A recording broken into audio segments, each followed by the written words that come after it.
4 plus 4 equals 8. And 2 times 8 gives us 16. So 16 divided by 16, which equals 1.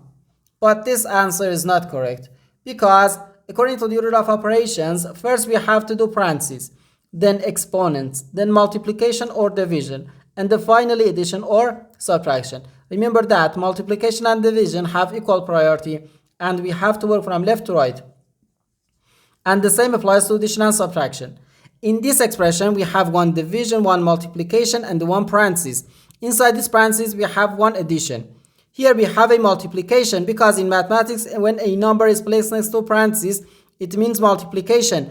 And we usually don't write the multiplication sign for brevity. Okay, so according to the PEMDAS, first we have to do this parentheses, then this division, and finally this multiplication. If we do this multiplication before this division, it is wrong. So first we have to do this parentheses. Inside this parentheses, we have 4 plus 4, which equals 8. So 16 divided by 2, then times 8. Now we have one division and one multiplication. As I said, multiplication and division have equal priority and we have to work from left to right.